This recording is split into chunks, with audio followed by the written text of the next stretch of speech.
Morning. हम लोग पढ़ रहे हैं मृदुला गर्ग जी की मेरे संग की औरतें। आज हम लोग आगे चलते हैं उससे, जहाँ तक कल पढ़ लिया था।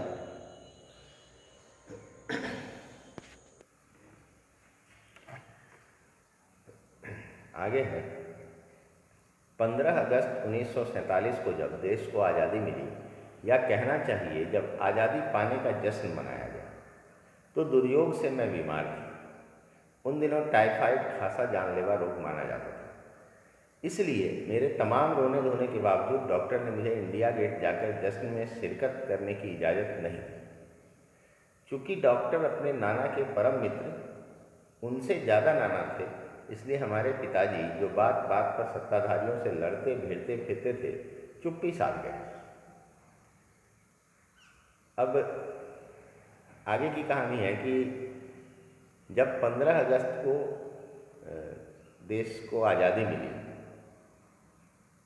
या कहना चाहिए जब आज़ादी पाने का जश्न मनाया गया, यहाँ लेखिका एक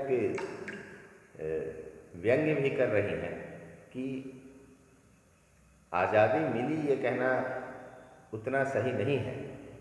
हम कह सकते हैं कि आज़ादी पाने का हमने जश्न मनाया उस दिन, क्योंकि आज़ादी का जो मतलब होता है उसमें अभी काफ़ी कुछ करना बाकी था, काफ़ी कुछ होना बाकी था। वह एक अंग्रेज़ों के चले जाने का दिन था, लेकिन बहुत सारी ऐसी चीज़ें थी जो हम लोगों को अभी करना बाकी था, भारतवासियों को। तो इसलिए इन्होंने कहा कि उस दिन हमने आज़ादी पाने का जश्न मनाया। आज़ादी कितनी मिली यह तो अभी देखना बाकी था। तो दुर्योग से मतलब दुर्भाग्य से यह बीमार थी, ऐसा मतलब खराब संयोग जो होता है उसको दुर्योग कहते हैं। तो उस दिन यह बीमार थे। उन दिनों टाइफाइड खासा जानलेवा रोग माना जाता था। टाइफाइड आज के समय में उसका इलाज हो जाता है आसानी से, लेकिन उन दिनों वह एक जानलेवा रोग माना जाता था, जिसको मियादी बुखार भी कहते हैं, जिसमें काफ़ी दिनों तक लोगों को बुखार आता रहता है। तो उस समय यह एक खतरनाक बीमारी थी। तो इन्होंने लाख कोशिश की, खूब रोई धोई, लेकिन डॉक्टर ने इनको इजाज़त नहीं दी कि ये इंडिया गेट पर जाकर के जश्न में शामिल हो। इंडिया गेट पर लोग जमा हुए थे और सबने आज़ादी का जश्न मनाया था, उसमें शामिल होने की इजाज़त नहीं दी। डॉक्टर जो थे, जो इनका इलाज कर रहे थे, वह इनके नाना के मित्र थे। तो नाना के मित्र नाना के समान ही हुए, और वह उनका अधिकार इनके घर पर उतना ही था जितना नाना का था। तो इनके जो पिता थे, वह जितनी इज्जत अपने ससुर की करते थे, उतनी ही इज्जत उनको उनके मित्र की भी करनी थी। तो इसलिए वह व्यक्ति जो हर बात पर सत्ता से लड़ता फिरता था, क्रांतिकारी था, आज़ादी की लड़ाई में शामिल था, वह भी इस बात का विरोध नहीं कर पाए। यानी लेखिका के पिताजी इस बात का विरोध नहीं कर पाए, क्योंकि उनके ससुर के मित्र थे डॉक्टर साहब, तो उनकी भी वो उतनी ही इज्जत करते थे। मैं बदस्तूर रोती कलपती रही। लेखिका जो थी वह छोटी ही थी उस समय, तो यह रोती कलपती रही कि नहीं, मुझे जाना है, मुझे जाना है, लेकिन इनको नहीं जाने दिया गया। क्या कोई बच्चा इकलौती गुड़िया के टूट जाने पर रोया होगा, या जितना रोई उस दिन। तो जैसे बच्चे अपनी कोई प्रिय खिलौने के टूटने पर या किसी गुड़िया के टूट जाने पर रोते हैं, उससे ज़्यादा यह उस दिन रोई। कल्पना का मतलब होता है छटपटाना, तड़पना। मेरी उम्र तब 9 बरस की थी, इतनी छोटी नहीं कि गुड़िया से बहलती और इतनी बड़ी नहीं कि डॉक्टरी तर्क समझती। लेखिका उस समय 9 साल की थी, तो यह उम्र इतनी बड़ी नहीं होती, इतनी छोटी भी नहीं होती है कि कोई उसको एक गुड़िया दे दे तो वह बहल जाए, वह फुसलाना जिसको कहते हैं, वह बहल जाए और मान जाए। और इतनी बड़ी भी नहीं थी कि डॉक्टर द्वारा दिए गए तर्क को समझ पाती कि यह बीमारी बहुत जानलेवा है, इसमें बाहर जाना ठीक नहीं है, इसमें आराम करना होता है। तो इतनी बड़ी उम्र भी इनकी नहीं थी कि इस बात को समझ पाती, और इतनी छोटी भी नहीं थी कि इनको किसी तरह बहला फुसला लिया जाता।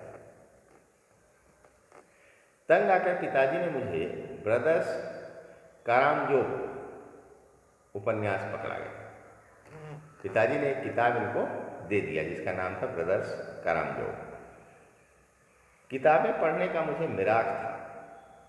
सो जब कुछ देर बाद मैंने देखा कि पिताजी को छोड़कर घर के बाकी सब प्राणी पलायन कर चुके थे और पिताजी दूसरे कमरे में बैठे अपनी किताब पढ़ रहे थे, तो रोना धोना छोड़कर मैंने भी किताब खोल ली। इनको किताबें पढ़ने का पागलपन था, बीमारी थी, ऐसा कह सकते हैं। मतलब उनको जुनून था, किताबें पढ़ना बहुत पसंद था, तो इसलिए इन्होंने मिराक कहा है, जिसका मतलब होता है मानसिक बीमारी। तो किताबें पढ़ती थी ये पूरी रुचि से।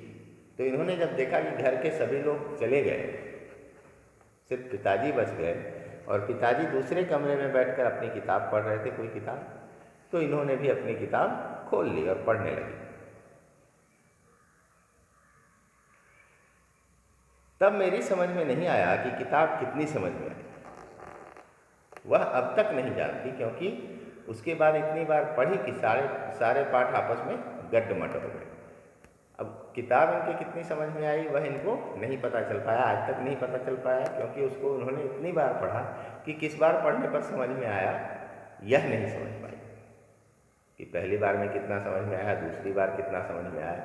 बाद में समझ में आया, लेकिन तब क्या हुआ वो इनको नहीं पता चला, लेकिन इन्होंने पढ़ा। कितना पहली बार पल्ले पड़ा, कितना बाद में कहना मुश्किल है, पर इतना विश्वास के साथ कह सकती हूँ कि उसका एक अध्याय जो बच्चों पर होने वाले अनाचार अत्याचार पर था, मुझे पहली बार में ही लगभग कंठस्थ हो गया। तो पूरी बात तो नहीं कह सकते, लेकिन उसका जो एक पार्ट था उसमें बच्चों पर होने वाले अत्याचार वगैरह की बातें हो रही थी, तो वह इनको समझ में आया और पूरी तरह कंठस्थ ही हो गया उसमें जो बातें कही गई थी। क्योंकि इनकी मानसिक स्थिति भी उस समय ऐसी थी कि लग रहा था कि जैसे एक बच्चे पर सब लोग मिलकर के धौंस चला रहे हैं, हुक्म चला रहे हैं, सब खुद चले गए, इनको नहीं जाने दिया। तो उससे मिलता जुलता हुआ पाठ था, तो इनको ज़्यादा पसंद आया।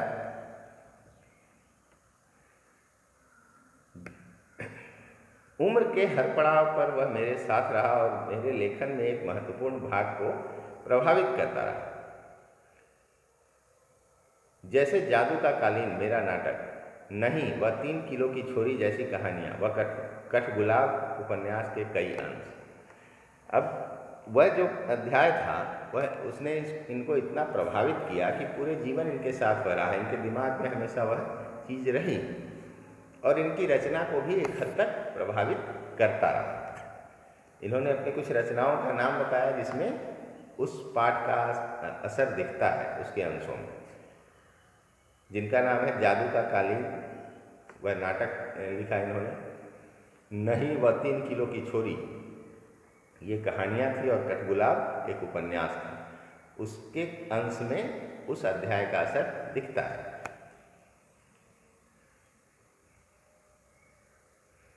वह जो उपन्यास थे उसके लेखक प्रसिद्ध रूसी उपन्यासकार दास्तोवस्की है।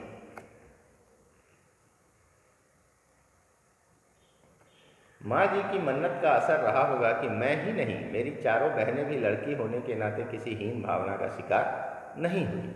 नानी, माँ और परदादी की परंपरा बरकरार रखते हुए लीक पर चलने से भी इनकार किए रहे। अब इनके परिवार में जो पहले औरतें हुई इनसे पहले, वह हमेशा परंपराओं से हटकर कुछ करती रही, लीक से हटकर चलती रही, जैसा सब करते थे उससे कुछ अलग करती रही। तो इन्हीं सब का असर था कि ये और इनकी जो बाकी 4 बहनें थीं, किसी ने भी कभी यह नहीं सोचा कि मैं लड़की हूँ।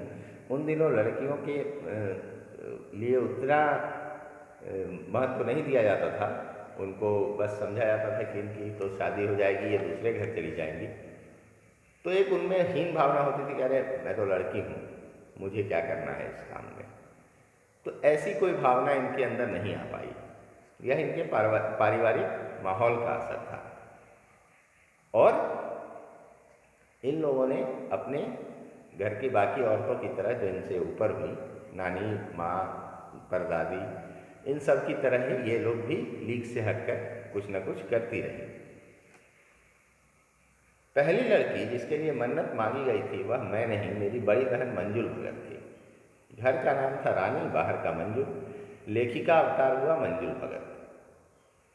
क्योंकि लिखना शादी के बाद शुरू किया और अपना नाम बदलकर पति का ग्रहण करने में कोई हीन भावना आड़े नहीं आई, इसीलिए पैदाइशी जैन नाम छोड़कर भगत बनी। अब इनकी जो परदादी ने मन्नत मांगी थी, जिसकी बात हमने पीछे की, तो वह इनकी बड़ी बहन थी जिसका घर का नाम रानी था, और बाद में जब उनकी बाहर का नाम स्कूल वगैरह में मंजुल लिखा हुआ था, और जब उनकी शादी हुई तो उनका जो सरनेम रहा होगा वह भगत था, तो इन्होंने उसको अपना लिया। इसमें ऐसी आजकल सुनने में आता है कि लड़कियां अपने पति का नाम क्यों अपनाएं, पति उनका नाम क्यों नहीं अपनाएं, जो सरनेम होता है। लेकिन ऐसी कोई हीन भावना, ऐसी कोई नाटकबाजी इनके मन में नहीं थी कि ऐसा करने से ही हम महत्वपूर्ण माने जाएं। इन्होंने अपने आप को महत्वपूर्ण हमेशा समझा और उसके लिए ऐसे किसी तरह के आडंबर का सहारा नहीं लिया कि नहीं मैं पति का नाम क्यों अपनाऊं, ऐसा कुछ नहीं आड़े आया। कोई प्रतिष्ठा, कोई स्वाभिमान जैसी बात उसमें नहीं आई। तो इन्होंने अपना शादी के बाद नाम भगत कर लिया, और लिखना चूँकि शादी के बाद ही शुरू किया, तो जो लिखने एक लेखक या कवि अपना एक नाम प्रचारित करते हैं या कलम पेन नेम उसको कहते हैं, तो वो इन्होंने मंजुल भगत रखा। दूसरे नंबर पर मैं थी। घर का नाम उमा, बाहर का मृदुला। मैंने भी शादी के बाद लिखना शुरू किया, सो बतौर लेखिका नाम चला मृदुला गर्ग। इनके साथ भी वही था, तो इन्होंने भी शादी के बाद लिखना शुरू किया आधिकारिक रूप से, तो इन्होंने मृदुला गर्ग अपना नाम रहने दिया।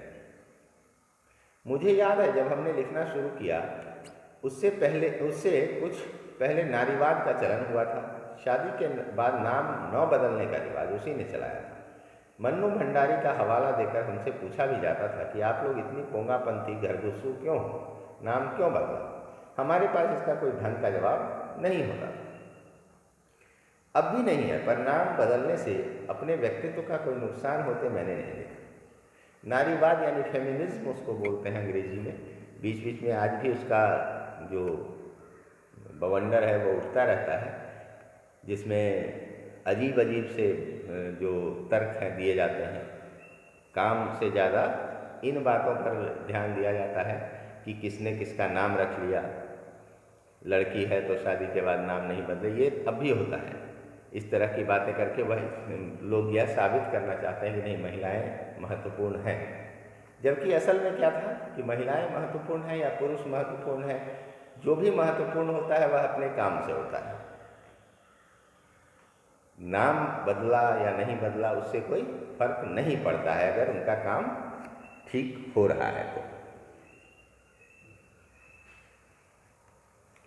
तो इन्होंने लेखिका और उनकी बहनों ने ऐसा कुछ नहीं सोचा, जबकि इनको कहा जाता था। मन्नू भंडारी एक लेखिका है, तो उनका हवाला देकर उन्होंने नाम नहीं बदला।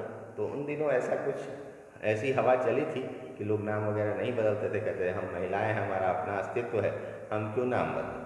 तो इनको कहा जाता था कि तुम लोग इतने पोंगापंथी क्यों। पोंगापंथी का मतलब होता है जो चला आ रहा है उसको मानने वाले क्यों, तुम लोग उसमें बदलाव क्यों नहीं ला सकते। तो यह कहकर इनको थोड़ी बेइज्जत भी किया जाता था थोड़ा, लेकिन इनके पास इसके जवाब में कोई तर्क होता नहीं था। साथ ही इन्होंने कभी अपने व्यक्तित्व में ऐसा महसूस नहीं किया कि अगर पति का नाम अपने साथ जोड़ लिया तो उससे कोई इनकी पर्सनालिटी, इनकी व्यक्तित्व में कोई अंतर आ गया हो, कोई हीनता आ गई। तो इनको चूंकि उसका कोई खराबी नहीं समझ में आया तो इन्होंने वो कर लिया। इनको यह दिखावा नहीं करना था कि नहीं हम बहुत बड़े नारीवादी हैं, हम नारियों का भला चाहने वाले हैं, ऐसा दिखावा नहीं करना। इनको काम करना था जो ये बचपन से कर रही थी। इनको जो स्वतंत्रता चाहिए थी वह बचपन से मिल रही थी। लीक से हटकर काम करना ये बचपन से देख रही थी और कर रही थी। तो ऐसे में फिर ये नाम बदलने नहीं बदलने का कोई मतलब इनको समझ में नहीं आता था, तो इसके लिए यह कोई तर्क नहीं दे पाती थी। आज भी जब बड़ी हो गई तब भी इनके पास कोई उसके लिए सही तर्क नहीं था कि क्यों नहीं बदला और क्यों बदला। पर नाम बदल पूछने को तो पिताजी से लोग यह भी पूछते थे, 5 बेटियों से आपका मन नहीं भरा जो हर बेटी के 2-2 नाम रख छोड़े? मुझसे छोटी बहन का घर का नाम है गौरी और बाहर का चित्रा, वह नहीं लिखती। उसका कहना है वह इसलिए नहीं लिखती क्योंकि घर में कोई पढ़ने वाला भी तो चाहिए। खैर, उसके बाद जब चौथी 5वीं बेटियां पैदा हुई तो पिताजी ने इतनी बात जमाने की सुनी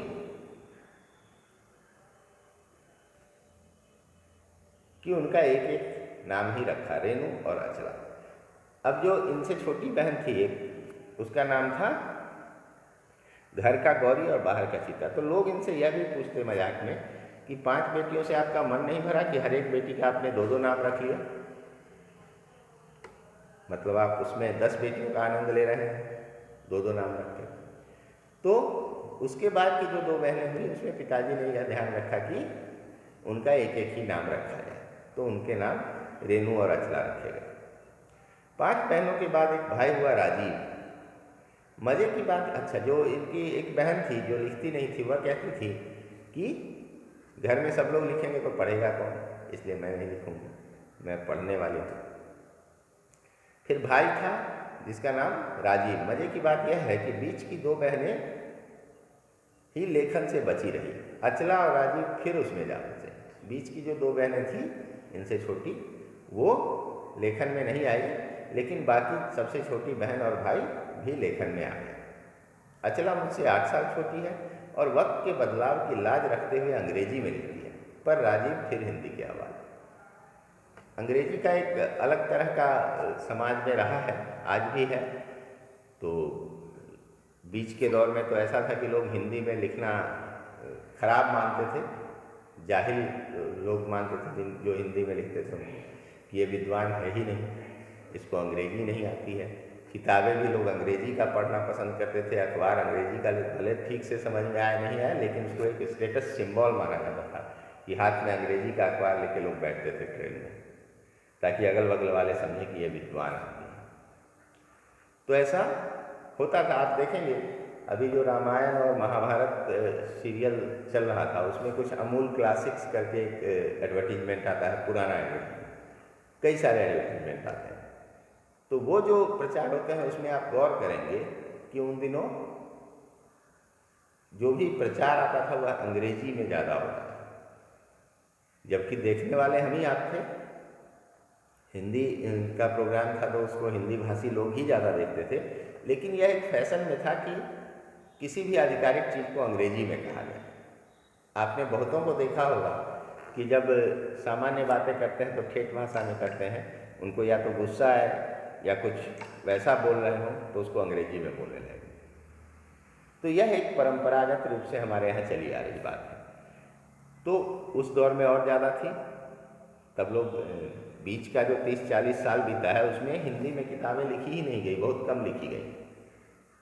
ना अच्छे लेखक हुए बीच में, ना अच्छे कवि हुए, सब लोग अंग्रेजी की तरफ भागे, क्योंकि बाजार में उसकी ही मांग थी। लोग अंग्रेजी को ही विद्वत्ता का प्रतीक समझते थे। लोग समझते थे कि अंग्रेजी जिसको आती है वही विद्वान है, हिंदी तो सब बोल लेते। जबकि असल यह था, सच्चाई यह थी कि हिंदी बोलना भी बहुत कम लोगों को आता है, हिंदी भाषा का ज्ञान भी बहुत कम लोगों को है, बल्कि अंग्रेजी से भी कम।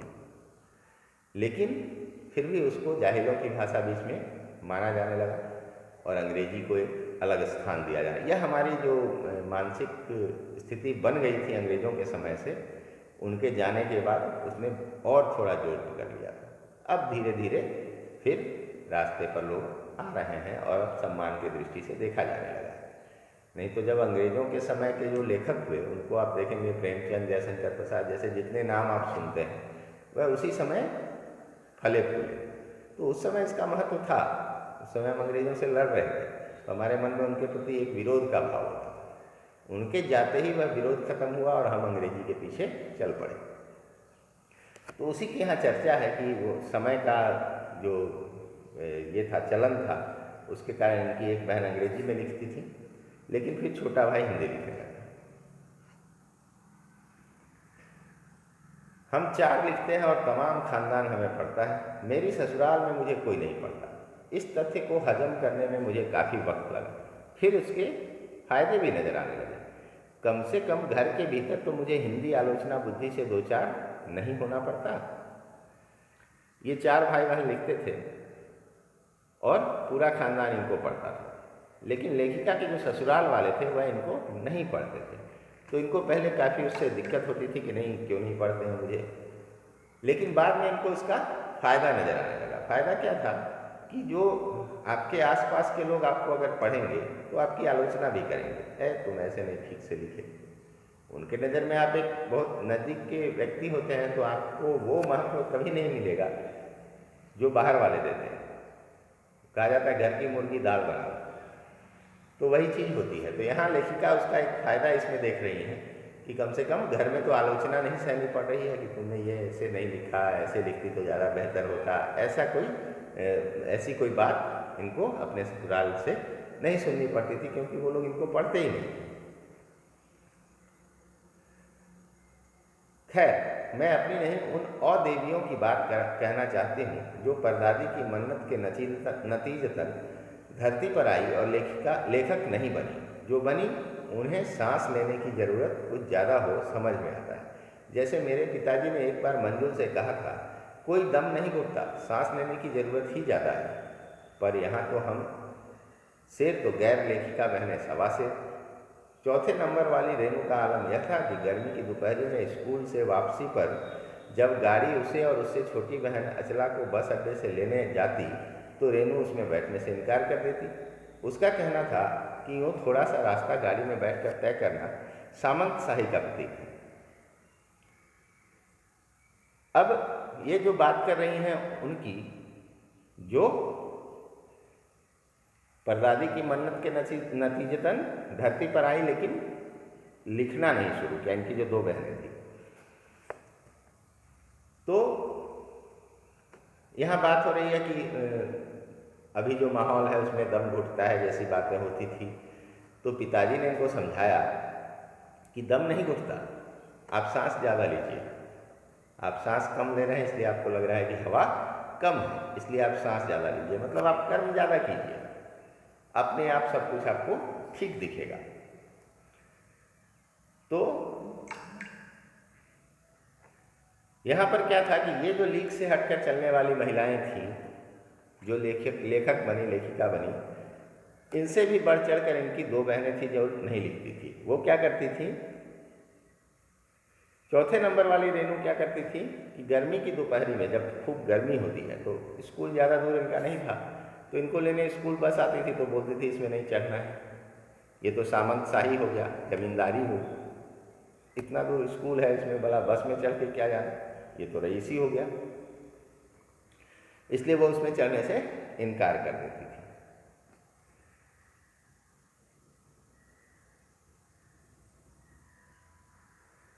तो ये कहना एक तरह से सही भी था, पर साथ ही पिता के अतिरिक्त लाड़ का भी इसमें असर था।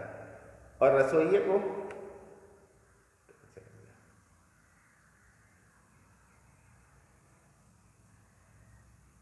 हाँ, तो इसमें क्या था, ये गाड़ी जो आती थी उसमें पिता के अतिरिक्त प्यार का भी थोड़ा सा हाथ था। वो सोचते थे कि बच्ची को गर्मी लगेगी, बेटे को गर्मी लगेगी, इसलिए उन्होंने बस की व्यवस्था कर दी थी, बस में आने जाने के लिए कहा था। एक यह बात थी। दूसरी बात थी कि वह जल्दी स्कूल से आ जाएंगी, पैदल आने में तो समय लगेगा, तो उस समय घर में खाना रसोइये बनाया करते थे, तो उसका एक समय होता था कि इतने बजे तक सबको खिला पिला के वापस चला जाएगा। तो अब वो दोनों स्कूल से अगर देर से आते हैं पैदल चलते तो उसको उतना देर रुकना होता।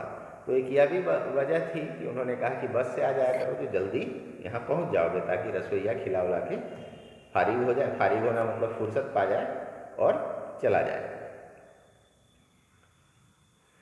माँ तो सब चीज़ों से उदासीन रहती थी, पर पिता काफ़ी कुड़ते भूनते जब देखते कि अचला गाड़ी में बैठी चली आ रही है और रेणु पीछे पीछे पसीने में तरबतर खरामा खरामा। माँ इन चीज़ों में कोई रुचि नहीं लेती थी, लेकिन पिता कुड़ते रहते थे, चिढ़ते थे इन बातों से। देखते थे कि एक बेटी मेरी गाड़ी में आ रही है और दूसरी जो है वो पीछे से पैदल चली आ रही है पसीने में तरबतर।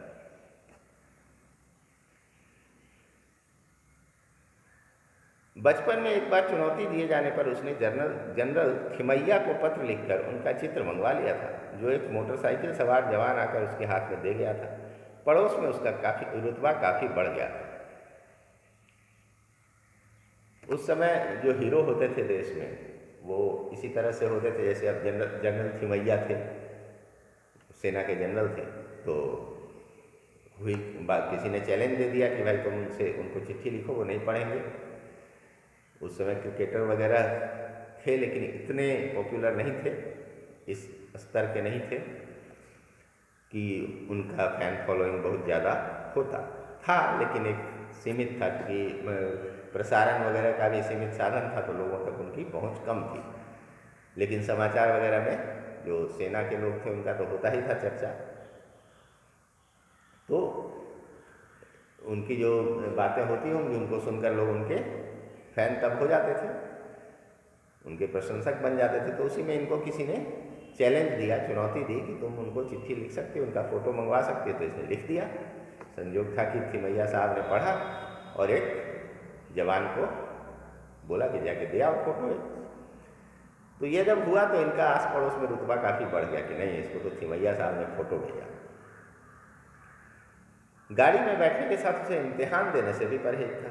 स्कूल तो जैसे तैसे पास कर लिया, पर जब बीए का इम्तिहान देने की बारी आई तो वह अड़ गई। पहले मुझे समझाओ कि बीए करना क्यों ज़रूरी है, तब मैं इम्तिहान दूंगी। अगर मुझे यकीन आ गया कि हाँ कोई फ़ायदा है, वरना नहीं।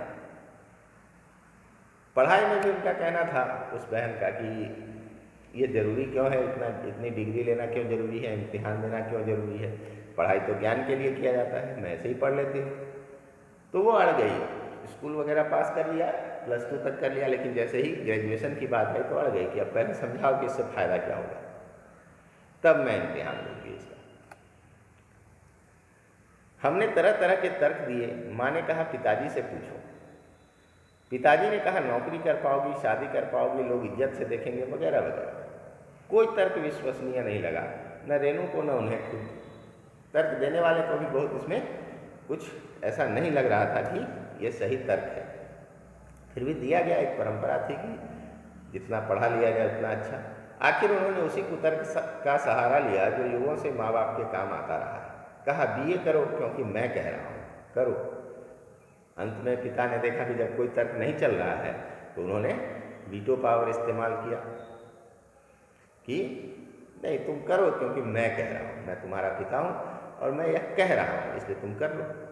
तो उसने कर लिया, लेकिन पिता की खुशी के लिए, यानी पास होने लायक ही नंबर लाकर। उसने बहुत ध्यान से उसको नहीं पढ़ा।